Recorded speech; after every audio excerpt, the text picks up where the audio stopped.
welcome to the Genetic Genius podcast. I'm super excited today to welcome my guest, Dave Sherwin. Welcome. Thank you so much for having me. Yeah, I'm so excited today to talk about your amazing 7 points of health. But first, before we get started, can you just introduce yourself? I'd love for the listeners to learn about who you are, your passion, and your purpose on the planet.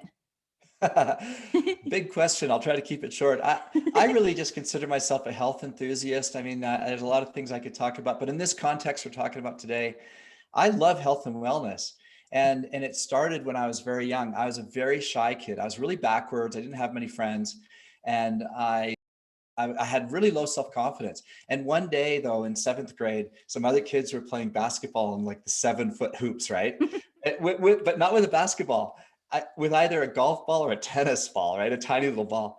And I was taller than most. And they were trying to dunk this little ball. And I asked if I could try, and I could do it.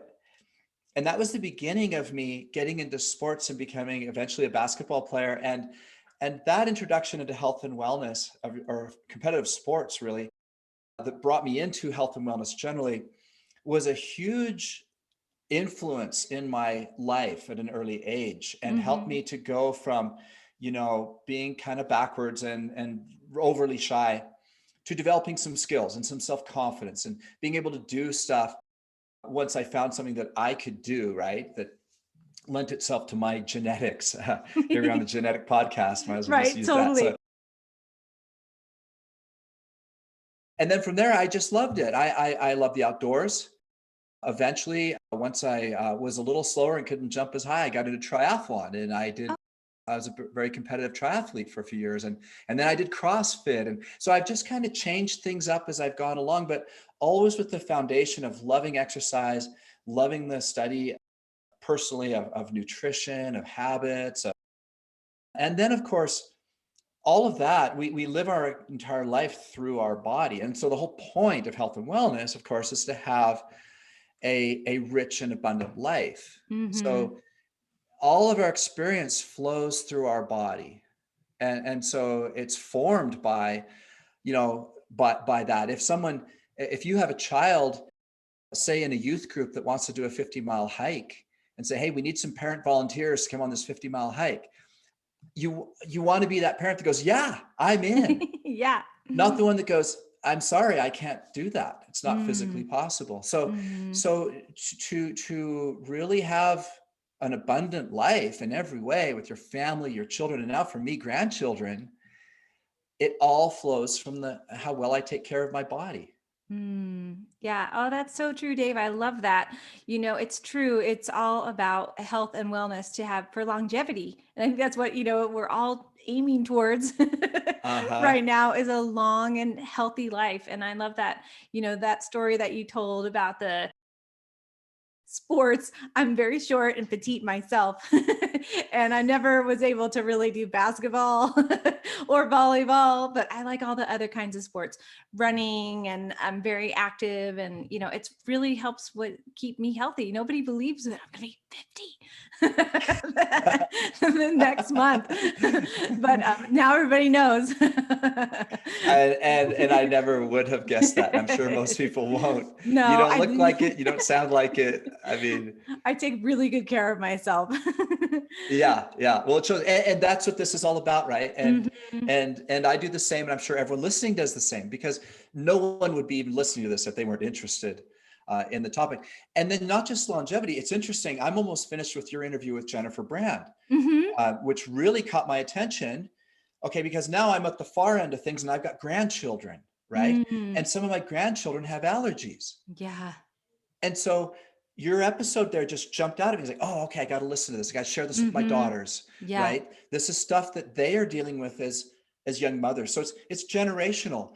We want to do as well Mhm. as we can personally. We want to raise our children to do that. And then eventually, if we're lucky enough to have children and then grandchildren, it goes to that generation as well. And so Right. we're training these healthy habits. Yeah, exactly. And that's exactly what we're going to be talking about today, which I'm so Yeah. excited about, these 7 health habits I felt like they're more than like a habit. And we're going to dive into that because I think a habit is something, it's more ingrained at the cellular level. It's like, which I love about what you're going to be telling everybody about today. So let's dive in.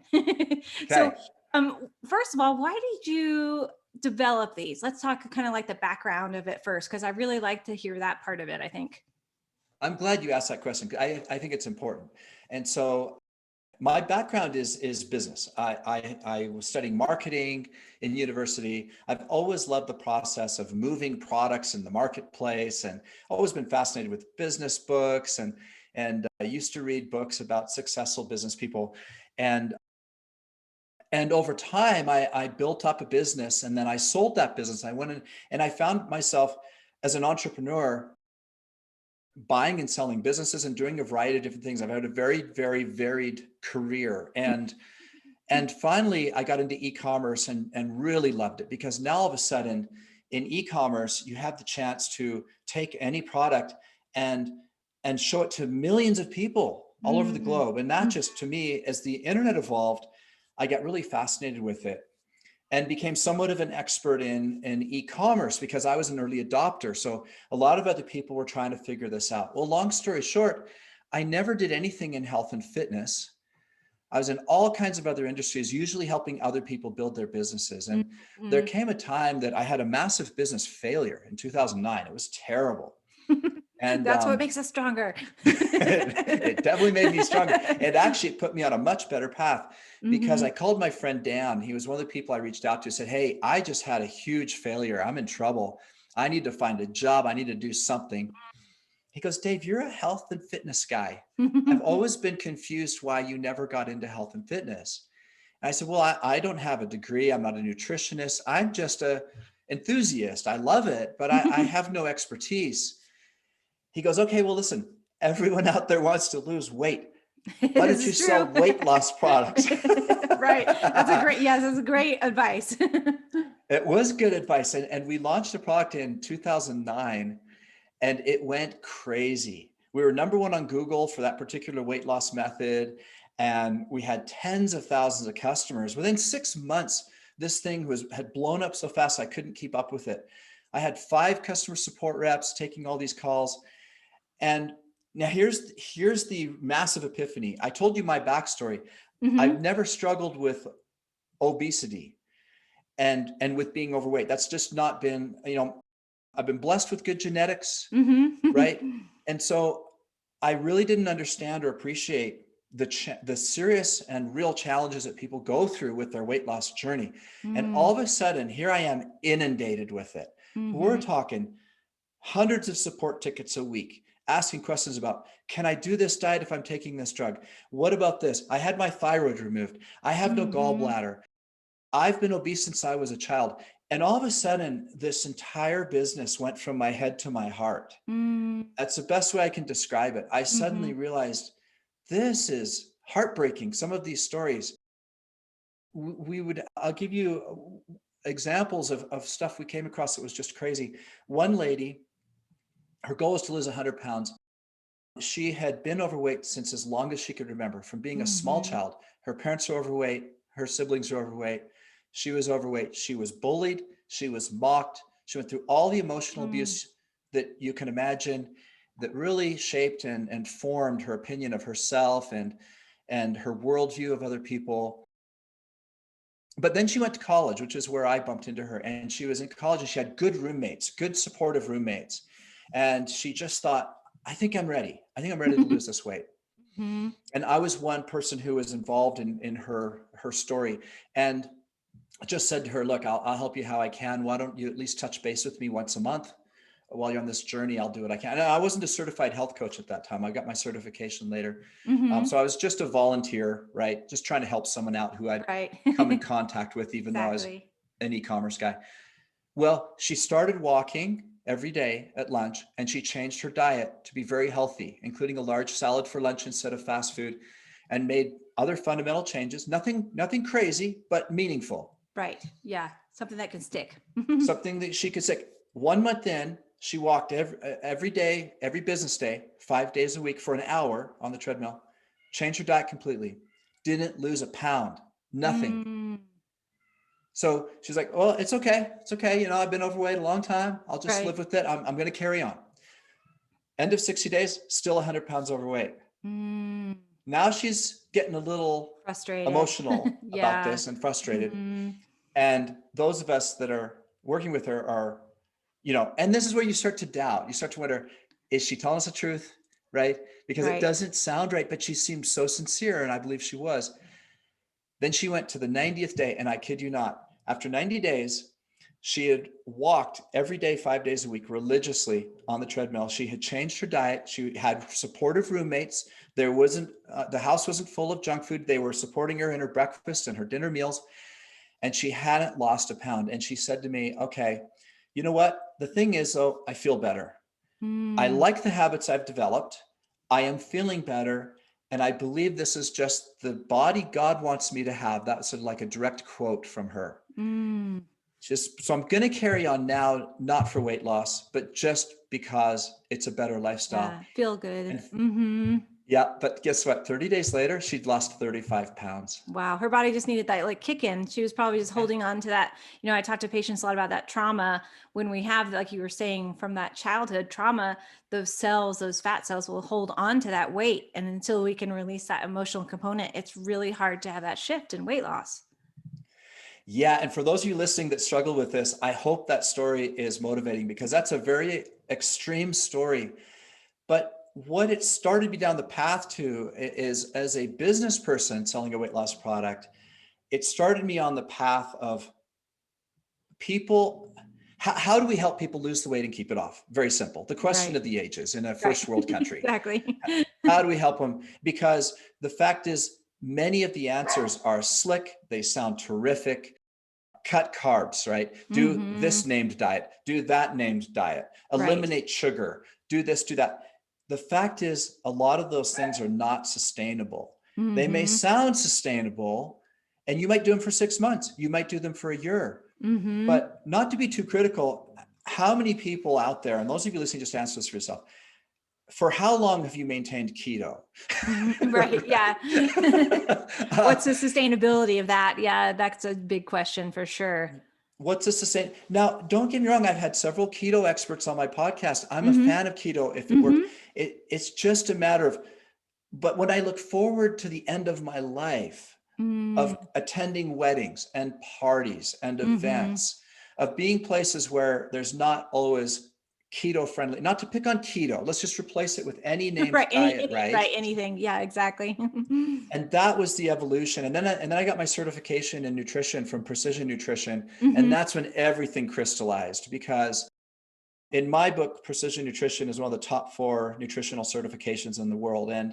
And it was not easy for me to get. And it was like taking college again, right? Like it was really, really difficult. Yeah. But I was introduced to these common sense, down to earth, practical first world ways of establishing habits that were sustainable, that you could now Mhm. go anywhere. You could be traveling, you could eat at any restaurant, you could go to events, and this was a methodology you could use.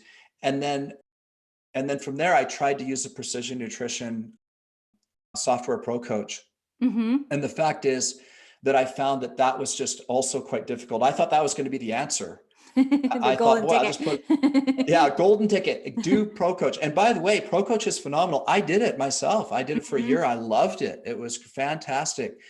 But for whatever reason, again, I had to condense it down again. I just found that statistically, Mm. I was unable to get a reasonable amount of people to start Pro Coach and finish Pro Coach 1 year later.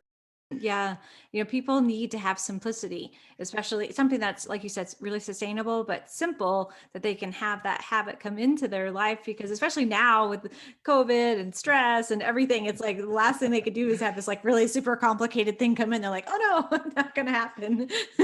Yeah, exactly. And that's where these 7 things finally, all of it crystallized. My last 11 years of all these experiences, all the weight loss, all the precision nutrition, all my own research, answering all these thousands of tickets by my support agents and finding out all these different complications. What's a track that people can run on that you can print and stick it on the stupid fridge and just follow it?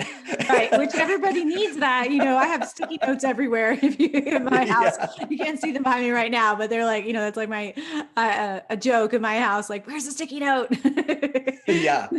Yeah. So, and by the way, I have these on, if you go to dirobi.com, dirobi.com, you can get this PDF. So it's a simple PDF, and you don't have to enter your email or anything like that. You can just click on it and download it, which is true for, I think, everything on our resources page. There may be one or two that you have to subscribe, but for the most part, all this, for those of you that want, like what I just said, just stick it on the fridge, you can get that. But again, that was the evolution of this, was getting it down to, while each of them is profound and we could talk about them a long time, at the same time, they're simple enough that if you just review them and live by them the best you can, they can actually make a huge difference in your health. Yeah. Oh, that's great. I love that. And thank you for that, the resources, because every listeners, especially, are always looking for a way to have their life be more, to better their life. Right. And so that's great. So we'll mention that again at the end so everybody knows where to go. Let's dive into the steps or the habits, the 7 healthy habits. So number 1, do not drink calories. So let's dive into that. What do you mean by that exactly? Smoothies, lattes, Starbucks. Yeah, exactly. So basically, number one about don't drink calories, the corollary to it is drink lots of water. So the challenge is what we're not drinking. We are drinking the wrong stuff, and we're not drinking the right stuff. And this is one of the simplest changes to make. And it's why we start with this. Our body is mostly made of water, as we know. And the fact is, we don't support that very well. Soda is a diuretic, meaning that it actually does not hydrate us at all. It actually dehydrates us. And soda consumption in our society is through the roof. It's too high. In addition, we have alcohol, we have juices. Now, the difficulty I have explaining this concept is it's not like you shouldn't ever drink any calories. For example, I'm a huge fan of green smoothies. Oh, those are That'd be great. My the favorite. obvious exception. Right. Yeah. Yeah. Yeah, that's a wonderful breakfast or lunch, right? Right. And you can pack it full of healthy nutrients and phytonutrients. Yeah. So what we're talking about is getting rid of junk calories. So first of all, by drinking, we can down so many calories so fast. Let me give you an example. A few weeks ago, I love to row. Rowing is a great exercise because it's low impact and I can really get an incredible workout. And I did a 30-minute hard workout on my rowing machine. And when I was done, it said calories burned 240. And I thought 240, that rings a bell. What's 240 calories? And it came to me, Dr. Pepper. Dr. Pepper, that's awesome. And I Googled it, and sure enough, a Dr. Pepper is 240, 12 ounce, by the way. So you worked off one Dr. Pepper. In 30 minutes, a workout that made me want to crawl up in the fetal position and cry was the equivalent of, I could drink that many calories in one 12-ounce Dr. Pepper. Yeah. Oh, that's crazy. Yeah, it's amazing the amount. People don't think about that. You're right. Just drinking the calories straight up, and there's so many different ways. And soda, I think is one of the downfalls that I see with children and parents. It just breaks my heart when I see kids out not at the restaurant really anymore, but at the grocery store or whatever, and they're drinking these massive sodas. And I'm like, that's just not a good habit. Like you said, creating that healthy habit. So that's key. Do not drink the extra calories and water. Yes. Like you said, so key to health. It's like 100%. Yep. Yeah. So lots of water. So take your body weight, for those of you listening, let's say you weigh 150 pounds, cut that in half. That's 75. That's how many ounces a day you ought to shoot for. Outside of what you drink during exercise. During exercise, you're just replenishing what you sweat out. So forget about that. But outside of your exercise window, try to drink at least half your body weight in ounces. That's a great rule of thumb. It's more meaningful than the old 8 cups because there's a huge difference between a 100-pound grandmother and a 250-pound bodybuilder, right? So it just doesn't make sense. Yeah. But half your body weight in ounces is the magic rule. There's some great ways that you can flavor water if you don't like the taste of water. You can add a little bit of food grade essential oils such as grapefruit, orange, Yeah, I love that one. um, lemon. Yeah, me too. And it's amazing how just a couple drops, and you do have to check that it's food grade, by the way. Just because it says it's Right. lemon essential oil doesn't mean you should ingest it. And then there's some natural energy drinks that are powders that are non-calorie. If you want to Mm-hmm. pick me up in the afternoon to replace the Red Bull or something else that you might have Mm-hmm. drank. So it's not like we're trying to create super hard and fast rules that you can only drink water and never flavor it. We're just trying to get rid of all the junk calories Right. and get enough water. Yeah. So key. Yeah. Water is key. That's Yes. it. Yeah. Okay, great. Okay. So the second health habit is time restricted feeding. So I'd love for you to talk about that because, that's such an interesting concept. And also make sure that we talk about the intermittent fasting because I know, that's the thing that I wouldn't say it's like a, a key word that's on a lot of people's mind. A lot of patients ask me about that. Yeah. So intermittent fasting is fairly recent. The studies on it are definitely not complete. And unfortunately, the studies are almost all done on men. The Mm, studies on women are only coming out now. So I'm giving you right now the best I've got, but make sure you pay attention to this world because there are areas you can get into some trouble. What we're currently recommending based on the best research we have is creating an eating window for women of 10 hours and not less. mhm, Because mhm. the research we're finally getting that's actually done on women is showing that the hormonal cycle can be disrupted in negative ways by shortening the eating window. Women are on a 28 to 31 day hormonal cycle, and men are on a 24-hour constant hormonal cycle. And they're two different things. Totally And different. yeah, and unfortunately, not just in this arena, but ladies, almost all health studies are predominantly done on men. It's really critical to understand that. Mhm. So for men, they can go with an 8 hour or less window. There are some men currently doing really, really well, eating one big meal a day, and Mm. they can get away with it. Most don't like that though. So we just talk about a 10-hour or less eating window. Mhm. Now, there's several massive good things that happen from this. And I've got a visual of this, back to on our website, I've created a document called the virtuous cycle, another PDF you could just have a look at where I demonstrate this circle of a 24-hour window Mhm. and imagine a clock. And let's just start over here in the morning. Okay. Right. And When you in get my, up. yeah, when you wake up in the morning, assuming you stopped eating at 6 p.m. or so the previous night, your hormones are in an ideal state. Both Mhm. estrogen and testosterone are at their peak. Blood sugar is low, right? You've had a good night's sleep and you stopped eating. So the Mhm, good. melatonin Fasting. rose naturally, and you hit a point where your body didn't have to digest food anymore. And Mhm. so what does it do? Well, it goes to work getting rid of viruses, bacteria, pathogens, and carcinogens. Yeah, exactly. Those The detox mode. detox mode. That's a beautiful Mhm. thing. Now you Mhm. wake up, you feel terrific. It's time to exercise if you can. I understand there's people whose shift work or whatever won't allow. So you just adjust to Mhm. do whatever works best for you. But if you're able to work out first thing in the morning, do it. It's a wonderful time to meditate. Mhm. The brain waves are in the perfect situation for our spiritual practice, meditation, planning our day, exercising. And then we're still waiting a little while, even after we exercise, to eat. And let's say that that's 10 a.m. in the morning. Mhm. Now, at 10 a.m. in the morning, we have that first food, at which time the blood sugar spikes and the Yeah. hormones start to change. And we get into our daily routine. Now, this isn't for everybody, but I highly recommend it. I recommend making your social media and news window exactly the same as your eating window. Oh, that's cool. Yeah, Yeah.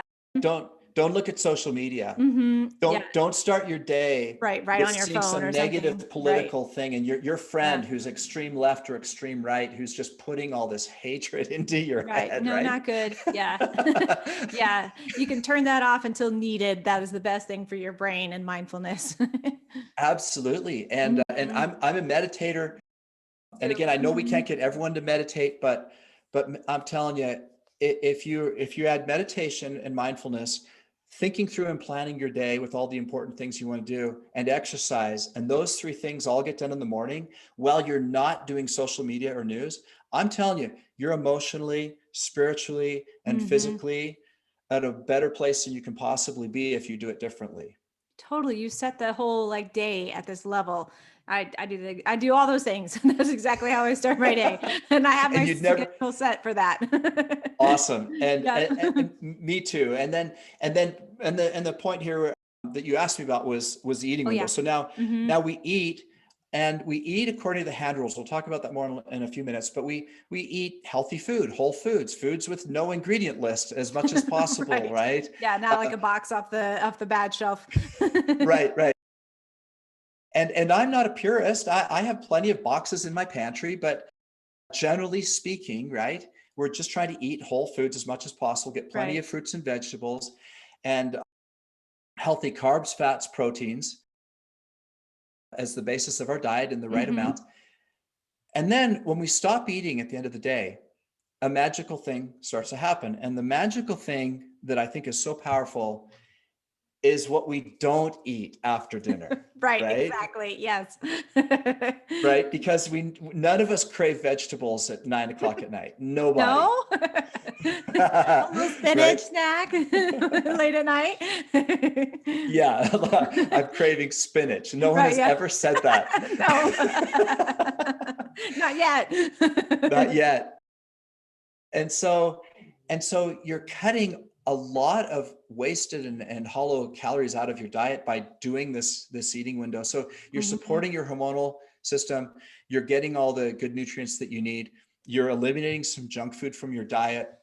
The melatonin starts to rise, helping you naturally get sleepy when it's time to go to bed. Mhm. You go to bed and your body goes into that cleansing cycle again because it's not so busy digesting food. So that's Right. that 24-hour circle there, that if we can put that eating window at the top of that and be as strict as possible. Now, for weight loss, there was one study done on men, that if they, but it Of was a course. fairly large, this one you would guess. I know you're a scientist, so I know we don't like to guess. Right, but it's okay. Anyone We with can guess. doctor in front of their name, we know that. But let me run this one by you. There was a test done on a fairly large group of men for 60 days, comparing a control group to a test group, one doing 7 days a week of intermittent fasting and one doing 5 days a week. And the Hmm. weight loss was the same for both groups.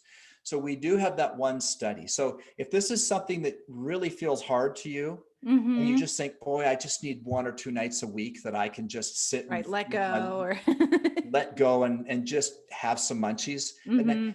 then there is some research to show that you could get away with that twice a week. So Right, but try still to be having a healthy strict. munchie. If you can make it a healthy Right, if you munchie, can hold the even healthy better. munchie. Spinach munchies. Yeah. Dehydrated Yeah. broccoli. Yeah. Right. Kale Good chips. luck with that. Yeah, actually love kale chips, but maybe not as my munchie. Um, Yeah. okay, great. So I think that was a wonderful perspective of that. I love how you talked about the clock because that really helps to have that visual. And let's move into the third one, which is I love this one, the mindfulness aspect. So really like eating food very slowly. And as a fellow yogi and mindfulness person practitioner or practicer myself, can you explain this to our listeners about the importance of that aspect of the slowness and the mindfulness of eating? Yes. So we tend to have a misconception about what our stomach is and how it works. Mhm. Oh yeah, Our most people don't know where stomach, it is. right? Like we go to a doctor's office and we see a drawing of the body, and you can kind of see inside, and you see the digestive system, and it looks like a pipe goes down and food goes into kind of a cave hole thing, and then it goes through the colon, and then out it comes. Well, the fact is the stomach has folds. The stomach is not a Mhm. hole. The food isn't just dropping into it. Yeah, right. So what's happening is we have enzymes in our mouth that start to digest the food. And when we chew our food thoroughly, even to the consistency of applesauce, we're working in the enzymes that are necessary for some of the food. It's not necessary for all the food, but it's essential for some of the foods that we eat. I think especially starches and carbs. Yeah, Um, exactly. then it goes down into our stomach, and the stomach accepts it slowly into these folds, and it starts working the food through the folds, working in additional enzymes, breaking down all the different various aspects of the food, and then taking it into the bloodstream. Now, the little hormones are a funny thing. Hormones are actually transmitters. They actually are sending messages. That's what they do. And Exactly. the hormones in the stomach that are sending messages to our brain that we're full are a little slow. There seems to be like a firmware problem in our brain A or lag somewhere in time. our body. Yeah. Right. Like, There's wait, a I didn't get lag that time. message. Yeah, it's like, hey, we're full. We're full. Stop sending food. Right. Those come about 20 minutes too late. So if Mm-hmm. you eat really fast, you're going to eat too much. Many studies have been done on this. We know for sure that the average person will eat about 20% too much food if they eat quickly. Mm-hmm. That's so true. Yeah. Yeah. So slow down. And you and I, because we're in this world, what we're really trying to do is to get everyone to do everything slowly and mindfully. Everything, Exactly. Right. Yes. right? If we Including could myself. walk, Slow down. me too, and I'm a work in progress. I can preach this stuff, but every single day I still have to constantly remind myself. And Mm-hmm. so and so this is actually something that you could really implement into your entire life, to Mm. eat more carefully, to drive more carefully, to have conversations with your loved ones more carefully. When someone's Mm. talking to you, one of the greatest favors you can do them is just put down your stupid phone, right? Right. It can Exactly. wait, right? Yeah. Mm-hmm. Everywhere we go, I mean, back when we could go to gyms, Right. right? I have so many memories of, and this is so easy to criticize everyone else because this was me too not that long ago. I've only been a meditator for 5 years. And Mm-hmm. prior to that, I was the same as everyone else. I had my phone at the gym and I was distracted the whole time. And I might have wanted to have a 2-minute rest between sets. And instead, I sometimes ended up with 7 because I was completely distracted. And and this is how we generally live our lives, is in an Mm. almost constant state of distraction with our thoughts just running rampant. And they call it the monkey mind, right?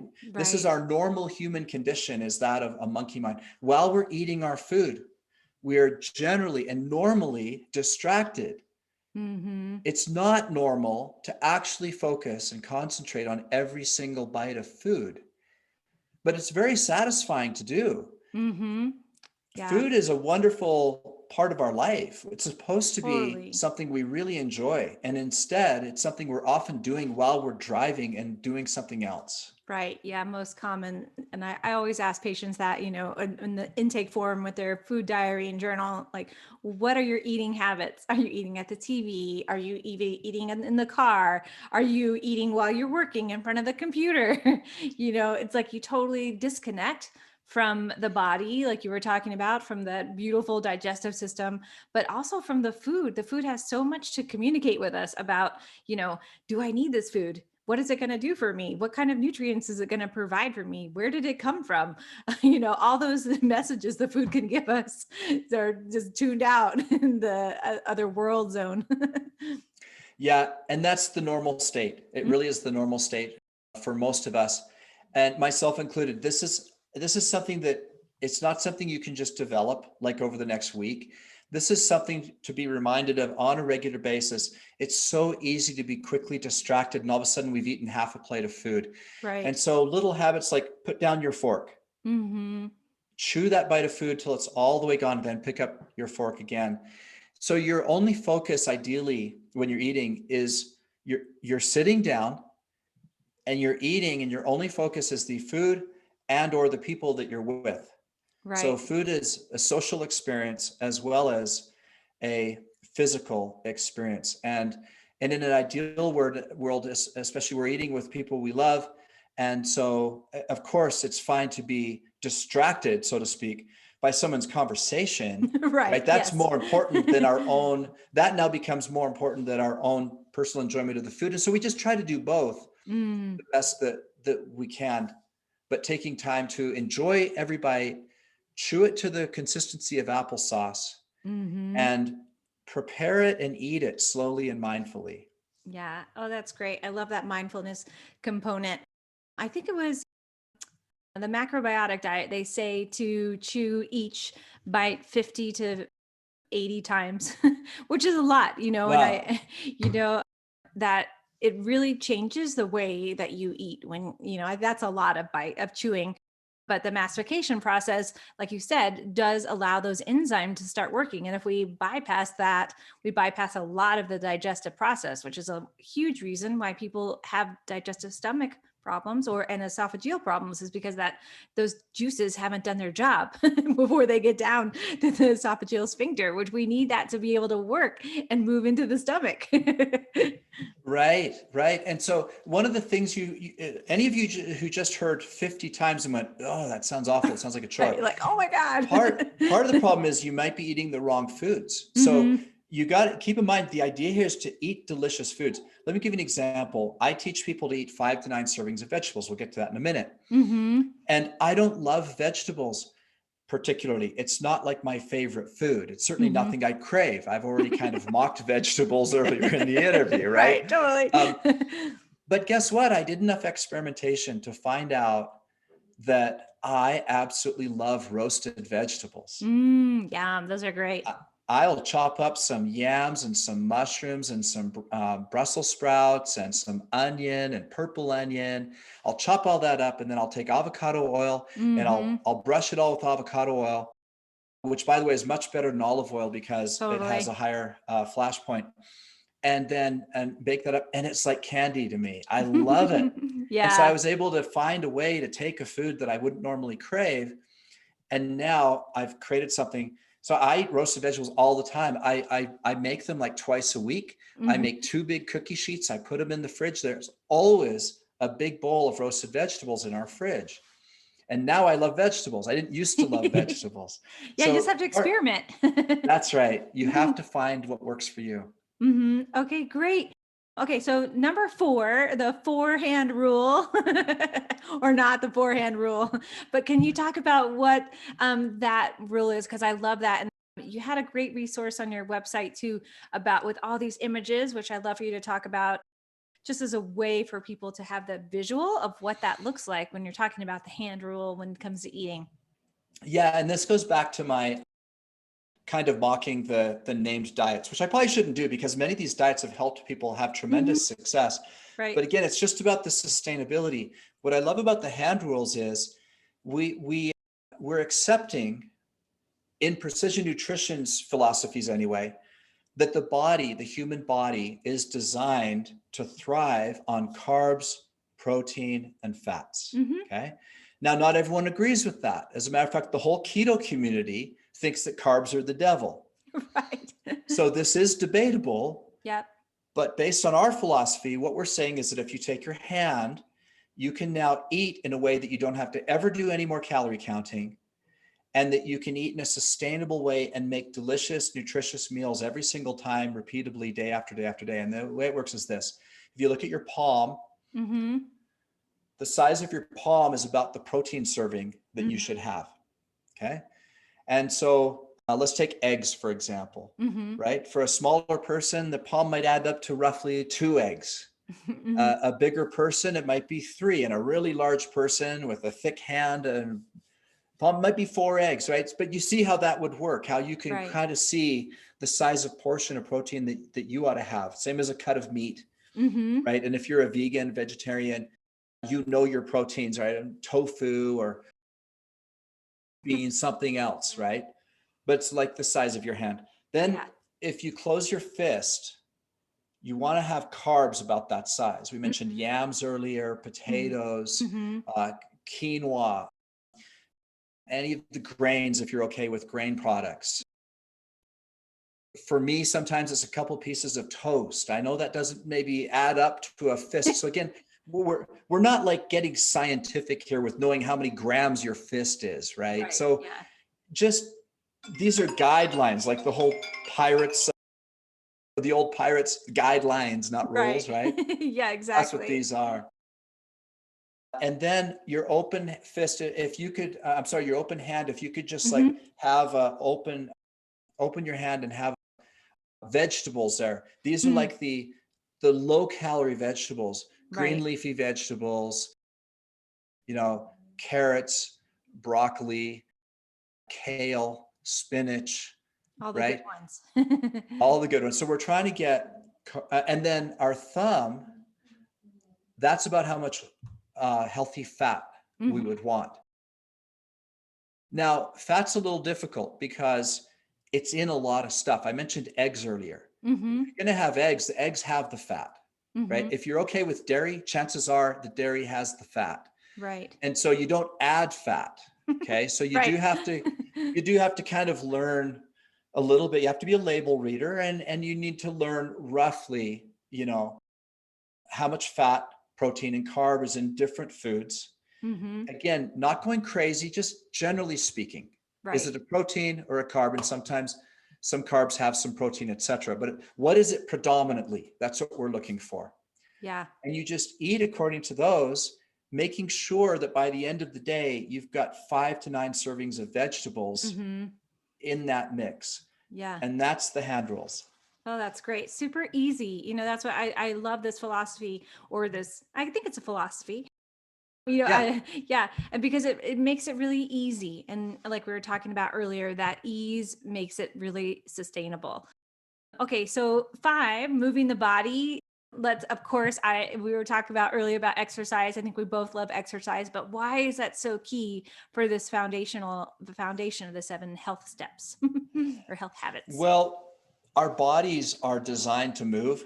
Mm-hmm. And anciently, we come from, as human beings, it's not that long ago in scientific time, I guess you could say, or historical time would be a better way to Mm-hmm. say it, that we were hunter gatherers, Mm-hmm. right? Getting by and thriving and surviving through our athletic ability, through our ability to chase down game, to move around and to build structures and all those things. And we've gone from that to being a sedentary bunch in a short Right. period of time. Yeah. Mm-hmm. And so what we're trying to do is just get away from the old school exercise 3 times a week to check it off the list. Right. Ding. I did that. That's not very sustainable. Okay, so as far as movement, 7 days a week, there's a lot of ways to move our body. Now, one of the things that modern exercise science has told us, it's really cool to me, is that the best overall type of exercise is high interval intensity training. Mm-hmm. And that may not be good news to everybody, but for me, I like it because I like exercise. And I like exercises where I can kind of build up a sweat, work really hard, and do it in a condensed period of time. Because I used to Mm-hmm. be a triathlete where I exercised 15 hours a week, and I enjoyed that and I enjoyed racing, but it was a lot. Mm-hmm. And in a HIIT workout, you can get an amazing HIIT workout in as little as 10 minutes. Totally. Um, and I'm not advising that. I am advising to try to get your heart rate up for over 20 when you can. Mm-hmm. But high intensity interval training is a great way to go. But you can't do that every day either. And To so, mix it up. Mm-hmm. yeah, mix it up. But every single day, try to do something. On a Mm-hmm. light day, maybe it's just a walk. No problem. Mm-hmm. Go walk for 30 minutes. That can be a really enjoyable thing. Yeah. Yoga, having a mobility routine is a great thing that very few people do, but boy, it supports everything else that we do, including recovery and making sure that we're moving in good patterns, etc. So mixing up cardio, high intensity, strength, yoga, flexibility, endurance, all of those things are part of what our body can and ought to be doing. And so too many people in our country don't like exercise. They Mm-hmm. don't exercise, and unfortunately, their quality of life, they're going to pay a price. You either pay a Mm-hmm. price now or you pay a price later. The beauty of paying a price now with fitness is that once you've turned the corner to where you look forward to your workout, it's a Mm-hmm. beautiful thing, and fitness becomes a very fulfilling and enjoyable part of your life that extends your life and makes sure your body functions for you how you want it to all the way through. Yeah, But if you think exactly. that, yeah, but if you don't do it now, then unfortunately you may end up in a wheelchair by the time you're 70, right? Hmm. And having to, get an electric cart when you go to the store because your legs no longer carry your body weight. Now, I don't want to get all judgmental about anyone seeing someone like that in a store, because who knows if they've been in an accident or something like that. So Right, we're not judging anybody here, just ourselves. We're judging right. ourselves. Hmm. Are we taking care of our body so that it functions the way we want it to when we're 70, 80, and 90? Exactly, right. When people talk about aging all the time, and I think it's a kind of a mindset, right? And so I was talking about earlier with my birthday coming up, I feel like I'm 20. And I want to feel like I'm 20 when I'm 80. And Yeah. so I think it's really a mindset, but like you said, it's so key. Exercise is 100% needs to be a part of the program, whatever that is for you. Everybody has their own individual love of exercise. And I know it's changed a lot for people during COVID. Some people have had less, some people have had more, or changing things up. I've done a lot more of my own like strength training in my house because I haven't been going to a gym, but that's been for me like a newfound like fun way. So I think the key for what you're saying, exercise, but find something that you really love that's sustainable, and find a buddy. I find that that really helps too. If you can find someone, even if it's your virtual buddy, like, hey, can you check in with me? I'm going to go work out today. Let's work out together. Let's walk around, let's have a phone call or a chat while we're working out, something so that you can keep on with the motivation. I love that. And having a buddy is important. We know that people who have a workout partner, whether in a Hmm. weight loss regimen or an Hmm. exercise regimen, are much more likely to be successful. Totally. Okay, number 6. So this is observe a simple supplement strategy. So what does that mean exactly? And what are some of those key simple supplements? Because I know people can get overloaded, right? With Yeah. a supplement overload is very common. Pill fatigue. Yeah. So I'm a supplement guy, right? So full disclosure, I sell supplements. That's how I make my living. Okay. Yeah. Um, but one of the reasons I became a health coach is because I wanted to provide the whole story. The reason I do a podcast, I want to have experts on and cover all aspects of fitness. But everything that we've talked about, look, I eat and live this way that I've described to you. But every single year for the last 4, maybe 5 years, I don't remember exactly when, I've done a nutritional blood panel.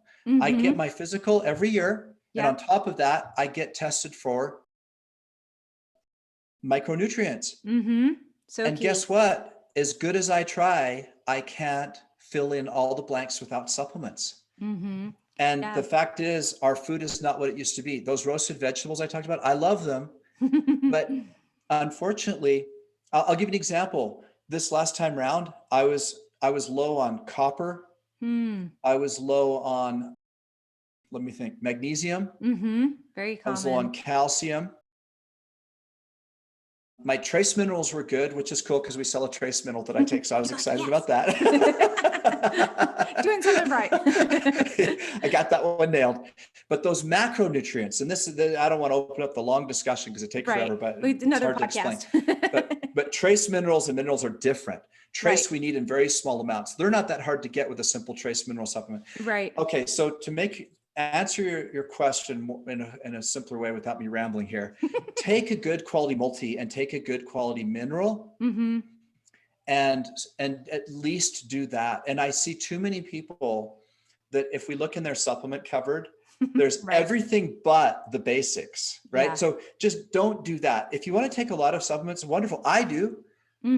I have a freaking little pharmacy, okay? Because I'm Me too. in the industry. People send me stuff to try. Right now, Right. I have probably 3 supplements I'm taking that I don't normally take. Yeah. And I'm a geek. I'm an experimenter. Mm-hmm. I love to try all this stuff, right? Right. But the core is a good multi. Mm-hmm. And when I say good multi does not mean a tiny white pill that has 60 ingredients. I just Right. tell you that doesn't work. No. Scientifically, it doesn't work. Like we sell our own multi. It's called Mimi's Miracle Multi. There's 16 ingredients and it's 3 kind of big pills. I kind of feel sorry for people. I'm sorry, but that was just the best way that we could do it. Right. And it only has 16 ingredients. And we based it on all the research that's been done the last few years with all these companies doing all this testing on hundreds of thousands of people. We simply went through and said, what are the top deficiencies? Let's put the best form of each one of those into a multi Right. and then give them that, because chances are it's the 80-20 rule, right? Mm-hmm. That you can totally geek out like I do and actually get your blood work done once a year and figure out exactly what you need to do. Mm-hmm. But short of doing that, at least fill in the blanks so that you're making sure and get, like vitamin D is a huge one. Almost everyone is deficient on vitamin D. Mm-hmm. Zinc, chromium. Man, my mind's gone blank, but the B complex. B, very good. Thank you. And then there's some cool stuff you can do outside of the basics. Don't get me wrong. And depending on your budget and Right. your fitness level and what you want to do, I'll give you a quick example. About a third of people thrive on caffeine. There's been a lot of studies done on caffeine. Mm-hmm. Some people improve their performance in a race when they're on Mm-hmm. caffeine. Right. Other people get sick to their stomach somewhat with caffeine, and others, well, I'm one of those third that thrives on caffeine. Mm-hmm. I try not to have too much. The Mayo Clinic says don't have more than 400 milligrams a day. I think that's a Right. great rule of thumb. Yep. But I'm telling you, if I take a pre-workout with 200 milligrams of caffeine, I get a better workout. You're like, I could go So 8 million miles. I feel like Superman. Yeah. And do I need a pre-workout? No. I just like it. Right. Right. Mm-hmm. Yeah, it's a part And of the genetics too. Mm-hmm. yeah. And Mm-hmm. so that's just my example. What I'm trying to get at is start with the basics. And Mm-hmm. then from there, you can experiment what works for you. What might you take? For example, Right. another one, I've done a lot of damage to my joints over the years. And Mm-hmm. when I take glucosamine, chondroitin, and a turmeric together, Mm-hmm. I have less pain. If I don't take those, Right. I have pain in my back and in my knee and in my hip. And so those are very specific to injury, long-term injuries I Mm-hmm. gave myself through bad Right. form and technique over many Yeah. years. And so dealing with inflammation is something you can do Yeah. through supplementation. Performance, age and gender specific. Many Mm-hmm. women will do better if they take iron as a Right. supplement. Some men will do better on a supplement like ashwagandha, Mm-hmm. right? To boost testosterone. So Mm-hmm.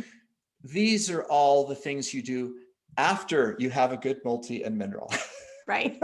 Yes. Yeah. So start with the key foundations for supplements, I think is what the main point Yeah. there was, which was great because, and Yeah. I really liked what you were saying about lab work, because I do think that's really key.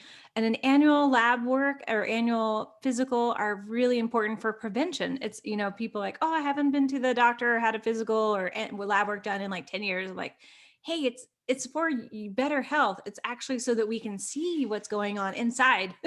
Get a picture of the inside look, because we can't do that with like a little magnifying glass, just or from the outside. I mean, we can actually see from the outside what's going on. But I really like that. And thanks for bringing that up, because I think that having that lab panel is really beneficial for health. And it's a key component.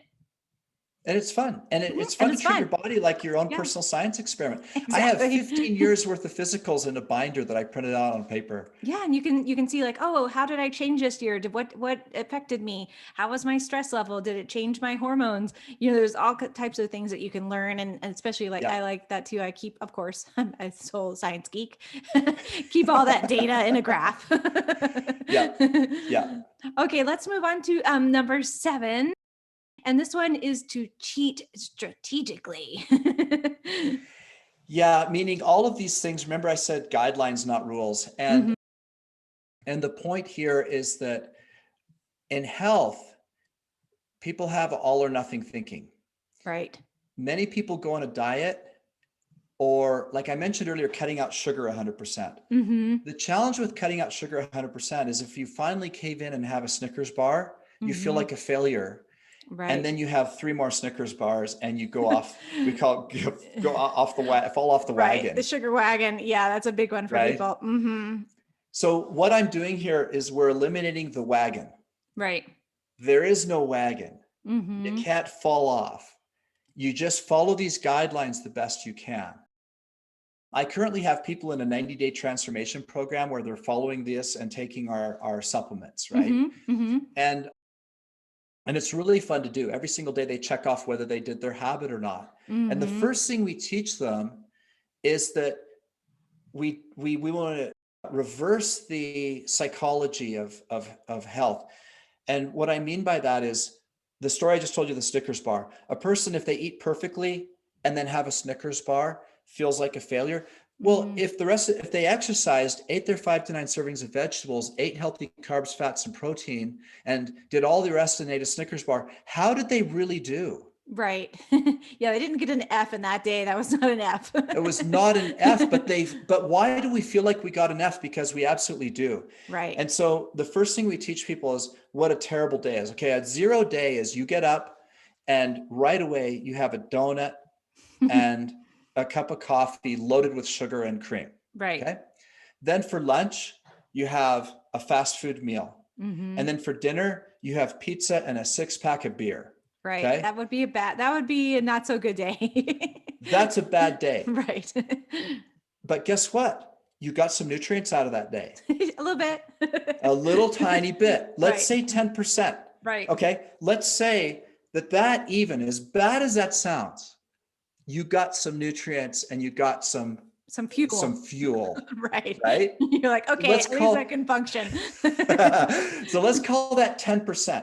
And now the scale that we have everyone responding to is from 0 up to 100. And what I'm actually telling them, believe it or not, is I'm not looking for 100%ers. Right. I'm not looking for you to be 100% every day.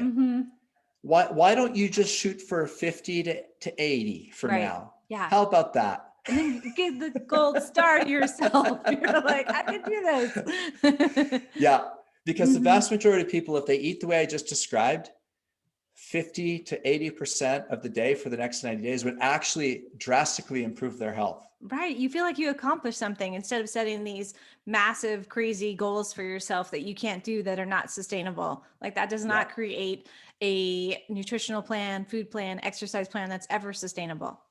Unless you're, there are some people that can do that, right? There are those 100%ers. Yes. And I find that usually with and not that I'm generalizing, but usually with my patients that have a military background where they like to have the regiment. They're like, I can do this, I can take this, I can continue it, but not everybody is like that. I mean, that's not saying that all military background people are like that either. That's not what I wasn't generalizing. I was just giving an example. Yeah. It's a good example. And so I hope that resonates with everyone listening, that it takes the pressure off. We're not looking for, I back to the business thing I told you about. I can't remember the business leader that said this. I wish I could give him credit, but I heard this years ago. He said, I will take a 90%er over 110%er any day of the week. When he's talking about employees and hiring people. Right. We'd much rather have someone that's not overzealous. For some reason, all of us can be overzealous in our health. I don't know what it is. It seems to be, again, there's some firmware breaks in our human software when it comes to health. And let's face it, in a lot of areas, this is why mindfulness and meditation is so powerful, because when you have a habit of meditation, you really get to know your mind. You really it may sound strange because everyone's saying, well, I know my mind. Really? Because I've been meditating for 5 years and I've had so many epiphanies and so many things I've discovered. And when you actually learn to sit with things, it's amazing what you can discover about yourself and some of the better habits you can develop and some of the things you can see within yourself that you could start to mold and change. So anyways. Yeah, no, that's great.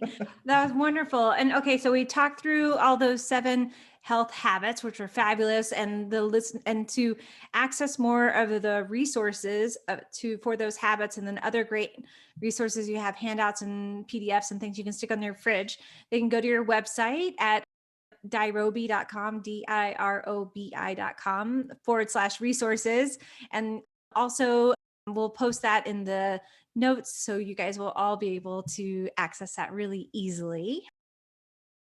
One last thing I'd love for you to talk about, Dave, is I love asking listeners this question, which you might have already know what I'm going to ask if you listen to the podcast. But if you had this unlimited budget right now, what would you do? What would be if just your biggest dream to help the wealth and wellness, welfare of the planet? Oh, wow. If I had an unlimited budget and I could change the planet, Anything you want to do for the wellness, for the biggest impact on the health of the planet. I would pay for everyone on the planet who's willing to attend meditative retreats with the likes of Mm, Thich Nhat Hanh and Thomas McConkie, who's one of my teachers, and Jack Cornfield and Tara Brock.